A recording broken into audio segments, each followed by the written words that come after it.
अस्सलाम वालेकुम। ਉਹ ਜੰਗਲ ਦੇ ਵਿੱਚ ਨਾ ਕੋਈ ਸ਼ੇਰ ਸੁੱਤਾ ਸੀ ਤੇ ਰਾਤ ਨੂੰ ਕਿਸੇ ਜਾਨਵਰ ਨੇ ਨਾ ਉਸ ਨੂੰ ਵੱਟੇ ਮਾਰਤੇ।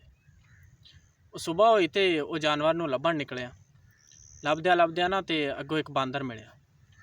ਬਾਂਦਰ ਕਹਿੰਦਾ ਵੀ ਬਾਦਸ਼ਾਹ ਸਲਾਮਤ, ਇੰਨੀ ਸਵੇਰ ਕਿੱਧਰ? ਕਹਿੰਦਾ ਵੀ ਯਾਰ ਰਾਤ ਨੂੰ ਨਾ ਮੈਨੂੰ ਕਿਸੇ ਜਾਨਵਰ ਨੇ ਵੱਟੇ ਮਾਰੇ ਤੇ ਮੈਂ ਉਹਨੂੰ ਲੱਭਣਾ। ਕਹਿੰਦਾ ਜੀ ਤੁਹਾਨੂੰ ਇਵੇਂ ਨਹੀਂ ਮਿਲਣਾ, ਤੁਸੀਂ ਮੇਰੀ ਮੰਨੋ ਤੇ ਜੰਗਲ ਦੇ ਅੰਦਰ ਨਾ ਇਹ ਐਲਾਨ ਕਰੋ ਕਿ ਉਹ ਐਡਾ ਬਹਾਦਰ ਜਾਨਵਰ ਕਿਹੜਾ ਸੀ ਕਿ ਜਿਹਨੇ ਸ਼ੇਰ ਨੂੰ ਵੱਟੇ ਮਾਰੇ।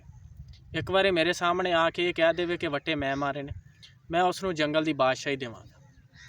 ਖੈਰ ਜੀ ਉਹ ਸ਼ੇਰ ਨੇ ਐਵੇਂ ਹੀ ਕੀਤਾ। ਉਧਰ ਬਾਂਦਰ ਤੇ ਗਿੱਦੜ ਦੀ ਆਪਸ 'ਚ ਬੜੀ ਲਗ ਭਗ ਸੀ।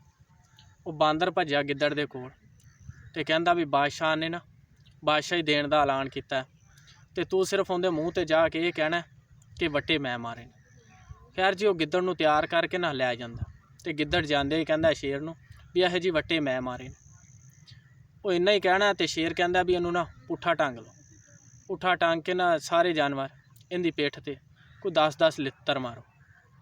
ਖੈਰ ਜੀ ਉਹ ਲਿੱਤਰ ਮਾਰਦਿਆਂ ਨਾ ਸਾਰਿਆਂ ਨੇ ਮਾਰ ਲਿਆ। ਤੇ ਜਦੋਂ ਐਂਡ ਤੇ ਬਾਂਦਰ ਦੀ ਵਾਰੀ ਆਈ ਨਾ ਤੇ ਬਾਂਦਰ ਗਿੱਦੜ ਦੇ ਕੋਲ ਗਿਆ ਤੇ ਗਿੱਦੜ ਨੇ ਵੇਖ ਕੇ ਨਾ ਬਾਂਦਰ ਨੂੰ ਮੂੰਹ ਪਰੇ ਨੂੰ ਕਰ ਲਿਆ। ਤੇ ਬਾਂਦਰ ਕਹਿੰਦਾ ਕਿ ਕੀ ਗੱਲ ਜਨਾਬ, ਇਹ ਜਦੋਂ ਦੇ ਬਾਦਸ਼ਾਹ ਬਣੇ ਹੋ ਵੀ ਸਾਡੇ ਵੱਲ ਤਾਂ ਸਿੱਧੀ ਨਜ਼ਰ ਨਾਲ ਇਹ ਵੇਖਦੇ ਵੀ ਨਹੀਂ।